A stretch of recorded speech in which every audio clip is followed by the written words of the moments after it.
नमस्कार, आप देख रहे हैं टीएनपी न्यूज और मैं हूं आपके साथ आलोक शुक्ला।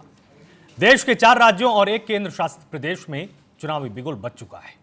तारीखों के ऐलान के साथ ही 2026 की सियासी जंग की शुरुआत हो गई है, जो ये तय करेगी कि आने वाले वक्त में देश की सियासत किस करवट बैठेगी। एक तरफ विपक्ष चुनाव आयोग की निष्पक्षता पर सवाल उठाने लगा है, दूसरी तरफ बीजेपी चुनावी रणनीति को उधार दे रही है। कहीं ममता बनर्जी के सामने अपना अभेद्य बना किला बचाने की चुनौती है, तो कहीं हिमंता बिस्वा शर्मा मिशन हैट्रिक पर लगे हैं।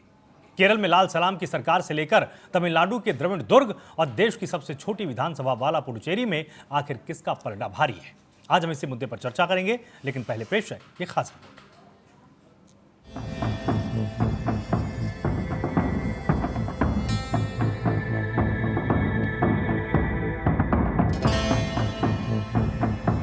चार राज्यों और 1 केंद्र शासित प्रदेश में चुनावी तारीखों का ऐलान हो गया है। All 126 assembly constituencies for Assam, the polling shall be just in one phase, and the polling shall take place on 9th of April, Thursday, 2026. The counting shall be on 4th of May. Puducherry also will go along with Assam and Kerala. The date of poll is 9th April, and the counting will be 4th of May. Tamil Nadu, all 234 assembly constituencies will go for poll on 23rd of April in one phase, and the counting shall be on the same day for all the 5 states/UT, that is 4th of May 2026. West Bengal. West Bengal, the 294 assembly constituencies, the polling shall be held in 2 phases. In the first phase, 152, and the second phase, 142. The date of poll shall be 23rd of April and 29th of April. And the counting shall be together for all, that is 4th of May 2026. विधानसभा चुनाव की तारीखों के ऐलान के 24 घंटे के भीतर ही चुनाव आयोग ने बड़ा कदम भी उठाया। चुनाव आयोग ने पश्चिम बंगाल में पीयूष पांडे की जगह सिद्धनाथ गुप्ता को नया डीजीपी बनाया है। मुख्य सचिव नंदिनी चक्रवर्ती की जगह 1993 बैच के आईएएस दुष्मंत नारियाला कमान संभालेंगे। सुप्रतिम सरकार की जगह अब अजय कुमार नंद कोलकाता पुलिस कमिश्नर बन गए हैं। गृह विभाग में जगदीश प्रसाद मीना की जगह आईएएस संघमित्रा घोष को गृह सचिव की कुर्सी पर बिठाया गया है। इसके अलावा नटराजन रमेश बाबू सुधार सेवा के महानिदेशक का पद संभालेंगे, तो अजय मुकुंद रानाडे को अतिरिक्त पुलिस महानिदेशक और आईजीपी कानून व्यवस्था का पद दिया गया है। चुनावी तारीखों के ऐलान के बाद सियासत भी उबाल पर है। संसद में मुख्य चुनाव आयुक्त के खिलाफ मोर्चा खोलने वाले विपक्ष को चुनाव आयोग पर जरा सा भी भरोसा नहीं है। आयोग पर बीजेपी के साथ मिलीभगत का आरोप भी लगाया जा रहा है, तो वहीं दूसरी ओर बीजेपी चुनावी रणनीति को थाट देने में जुट गई है। चुनाव की प्रक्रिया जो है वो होनी ही थी और हुआ है, अच्छी बात है। और हम लोगों का जो प्रदर्शन है will have very good results. Basically तो यही है। और अभी से चुनाव के बारे में क्या कहा जाए, चुनाव हुआ है, गहमा गहमी शुरू होगी, चुनाव की गर्मी शुरू होगी, है ना। तो तब फिर देखेंगे, तब फिर पूछेगा कि क्या। हाँ, बंगाल में रिजल्ट्स हमारे बहुत अच्छे होंगे एंड आई एम श्योर कि इस बार हम सरकार बनाएंगे वहाँ पर।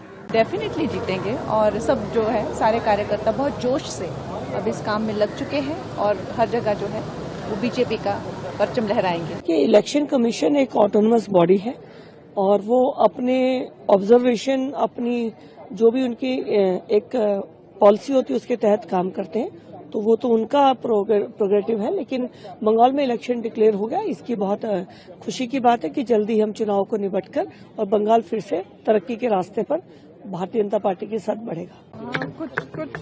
कुछ चुनावों से जो डेट आते हैं और दिए जाते हैं और जिस तरह से फेज बनाए जाते हैं, वो तो मुझे तो लगता है कि भाजपा के कन्वीनियंस से बनते हैं। देखिए, बहुत अच्छी उम्मीद है और अगर निष्पक्ष चुनाव होते हैं तो इंडिया गठबंधन बहुत अच्छा करेगा, इसकी भरपूर उम्मीद है। लेकिन जिस तरीके से जनबल के ऊपर कहीं न कहीं धनबल, और वो भी सत्ताधारी दल का, आसाम में जिस तरीके से प्रयोग किया जा रहा है, ये दुखद है कि लोग जो है लोकतंत्र में जो जनता की ताकत है उसको नकारने के लिए कहीं न कहीं एन केन प्रकार इस तरीके का प्रयोग जो है सत्ताधारी दल के लोग जो है खासतौर से भारतीय जनता पार्टी के लोग कर रहे हैं। देखिए, हम लोग हमेशा कहते थे कि भारतीय जनता पार्टी के एजेंट के रूप में इलेक्शन कमीशन काम कर रहा है। लोग नहीं मानते। अब इससे बड़ा उदाहरण क्या होगा?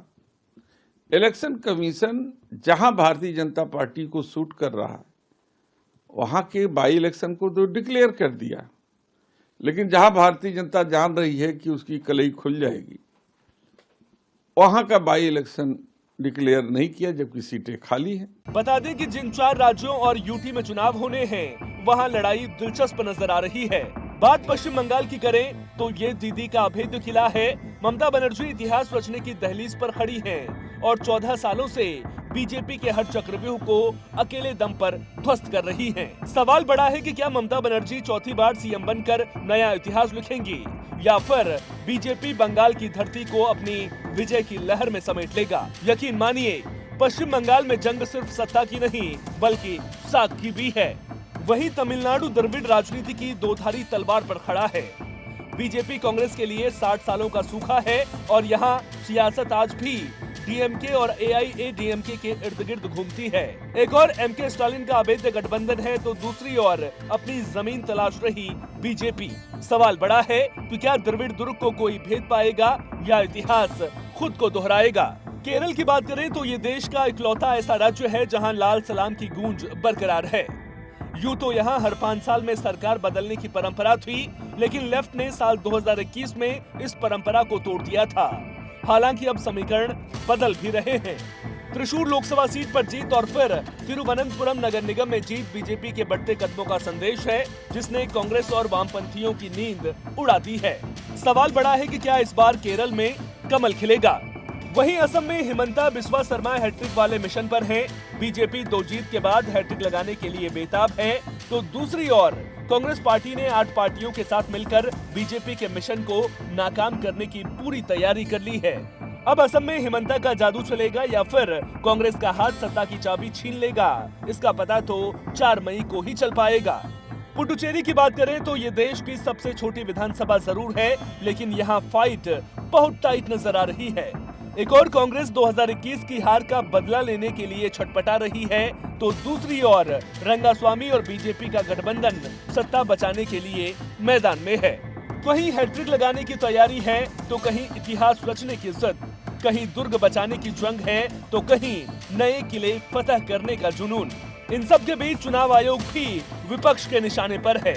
यकीन मानिए, 2026 की ये चुनावी बिसात ही ये तय करेगी कि देश की राजनीति किस करवट बैठेगी। Special report TNP news.